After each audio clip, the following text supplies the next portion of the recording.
മൂന്ന് മുന്നണികളും ഏതാണ്ട് സ്ഥാനാർത്ഥികളെ പ്രഖ്യാപിച്ച് തെരഞ്ഞെടുപ്പ് രംഗത്ത് സജീവമായി പ്രവർത്തനങ്ങൾ ഇടപെടുമ്പോൾ നമുക്കൊപ്പം ബി.ജെ.പി. നേതാവ് കുമ്മനം രാജശേഖരനാണുള്ളത്.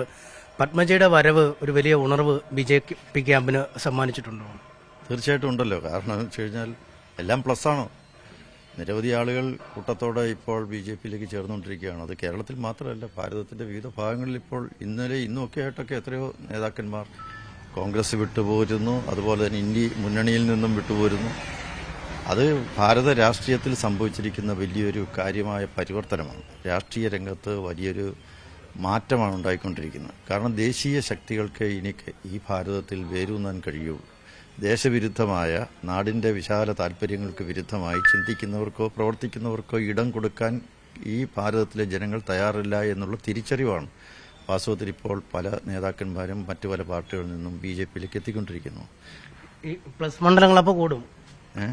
പ്ലസ് മണ്ഡലങ്ങൾ കേരളത്തിൽ കൂടും. അതെ, കൂടും, എണ്ണം കൂടും. കാരണം ഇത് 20 മണ്ഡലങ്ങളിൽ ഇത് ബാധിക്കുന്ന കാര്യമാണ്. കാരണം വോട്ടർമാരെന്ന് പറയുന്ന ജനങ്ങളാണ്.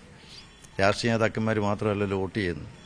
പല രാഷ്ട്രീയ പാർട്ടി നേതാക്കന്മാരും പലതും പറയും. പക്ഷേ ജനങ്ങളെങ്ങനെ ചിന്തിക്കുന്നു? കേരളത്തിലെ 67 വർഷക്കാലമായി കോൺഗ്രസും CPM-ഉം മാറി മാറി ഭരിച്ച് കേരളത്തെ മുടിച്ചു. കേരളത്തിൽ ഒരു വികസനം ഒരു രംഗത്തും ഉണ്ടായിട്ടില്ല. എല്ലായിടത്തും ഇപ്പോൾ യുവതലമുറ പോലും ഇപ്പോൾ എങ്ങനെയാണ് കഴിയുന്നത്?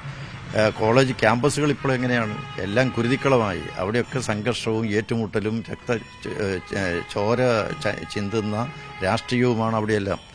ഇന്ന് ജനങ്ങൾക്ക് ഇവിടെ രക്ഷയില്ലാത്തതുകൊണ്ട് യുവാക്കൾ തന്നെ കേരളം വിട്ടുകൊണ്ടിരിക്കുകയാണ്. അപ്പോൾ ഈ ഒരു സാഹചര്യത്തിൽ ഒരു മാറ്റമാണ് ഉണ്ടാകേണ്ടത്. കേരളം ഒരു സംതൃപ്ത കേരളം ഈ നാട്ടിലെ ജനങ്ങൾ ആഗ്രഹിക്കുന്നു.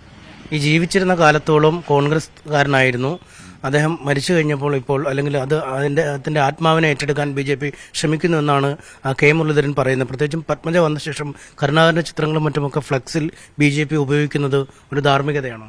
അല്ല, കേരളത്തിൽ രാഷ്ട്രീയം എന്ന് പറയുന്നത് ഒരു പകയുടെയോ വിദ്വേഷത്തിന്റെയോ വെറുപ്പിന്റെയോ ഒന്നും ആയിരിക്കരുത്.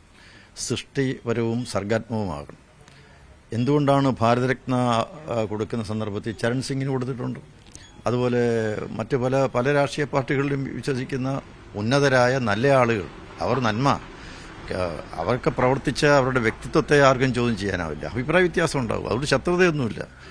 പല നിലപാടുകളിൽ അങ്ങോട്ടും ഇങ്ങോട്ടുമൊക്കെ വ്യത്യസ്തമായ നിലപാടുകളുണ്ടായിരിക്കാം. പക്ഷേ അതുകൊണ്ട് ഒരാളിനെ ശത്രുവായി പ്രഖ്യാപിക്കേണ്ട കാര്യമില്ല. നന്മ ചെയ്ത കേരളത്തിന്റെ ഒരു മുഖ്യമന്ത്രിയാണ്. ആ മുഖ്യമന്ത്രി ഏത് രാഷ്ട്രീയക്കാരനാണ്? അദ്ദേഹം ദീർഘകാലം മുഖ്യമന്ത്രിയായിരുന്നയാളാണ്. ഒരു മുഖ്യമന്ത്രി എന്നുള്ള നിലയ്ക്ക് അദ്ദേഹത്തോടുള്ള ബഹുമാനം ഒരു നാട്ടിലെ ജനങ്ങൾ പ്രകടിപ്പിക്കുന്നത് എന്താർത്ഥം? ഭാരതീയ ജനതാ പാർട്ടി ഒരു ഭാവാത്മക രാഷ്ട്രീയത്തിൽ വിശ്വസിക്കുകയാണ്. അല്ലാതെ എന്നും എല്ലാവരോടും വെറുപ്പും പകയും മത്സരവും അല്ല. ഇൻക്ലൂസീവാണ്. എല്ലാവരും ഉൾക്കൊള്ളാൻ ഉള്ള ശേഷിയും കഴിവും മനോഭാവമുള്ള പാർട്ടിയാണ് ഭാരതീയ ജനതാ പാർട്ടി. കെ കരുണാകരനെ ഇനിയും ഉൾക്കൊള്ളും, അല്ലെങ്കിൽ അദ്ദേഹത്തെ ഉൾക്കൊള്ളുമല്ലോ. കാരണം എന്ന് വെച്ചാൽ നന്മ ചെയ്തിട്ടുള്ള എത്രയോ ആളുകളെ ഉൾക്കൊള്ളുന്നുണ്ട്. വിവിധ രാഷ്ട്രീയ പാർട്ടികളുണ്ടെന്ന് കരുതി അവരാരെ ശത്രുക്കളായിട്ട് പ്രഖ്യാപിക്കാറില്ല. അഭിപ്രായ വ്യത്യാസം ഉണ്ടായിരിക്കും. അതുകൊണ്ട് ശത്രുവാകണമെന്നില്ലല്ലോ. അവരെ എന്നും മാറ്റി നിർത്തലല്ലോ. എല്ലാ വിഭാഗത്തിൽപ്പെട്ട ആളുകളും നന്മ ചെയ്തിട്ടുണ്ടെങ്കിൽ, നല്ലത് ചെയ്തിട്ടുണ്ടെങ്കിൽ, കഴിവുണ്ടെങ്കിൽ, വ്യക്തിത്വം ഉണ്ടെങ്കിൽ അവരെയൊക്കെ അംഗീകരിക്കുന്നതിൽ തെറ്റെന്താ?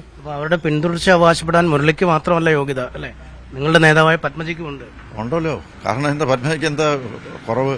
മുരളിയേക്കാൾ സംശുദ്ധമായ രാഷ്ട്രീയത്തിൽ ഉറച്ചു നിന്നുകൊണ്ട് മുന്നോട്ടേക്ക് പോയ വ്യക്തിത്വമുള്ള ആളാണ്. മുരളിക്ക് എന്ത് വ്യക്തിത്വമുള്ളത്? രാഷ്ട്രീയത്തിൽ എന്നും കൂടെ നിന്നവരെ ചതിക്കുകയും അവമതിപ്പുണ്ടാക്കുകയും കൂറുമാറുകയും കാലുവാരുകയും ഒക്കെ ചെയ്ത ചരിത്രമല്ലാതെ വേറെന്താ ഉള്ളത്? കരുണാകരനും ഒപ്പം ഉണ്ടാവും നിങ്ങളുടെ കൂടെ? തീർച്ചയായിട്ടും ഉണ്ടല്ലോ, എന്താ സംശയം? എന്തായാലും കരുണാകരനെ ഉപയോഗിക്കും. കാരണം അദ്ദേഹം ഒരു മുഖ്യമന്ത്രിയാണ്. കേരളത്തിന് ഒരുപാട് സംഭാവനകൾ നൽകിയ ഒരു വ്യക്തിയാണ്. രാഷ്ട്രീയത്തിനപ്പുറം വ്യക്തികളെ ബഹുമാനിക്കുന്ന പാർട്ടിയാണ് ബി.ജെ.പി. എന്നും അദ്ദേഹം പറയുന്നു.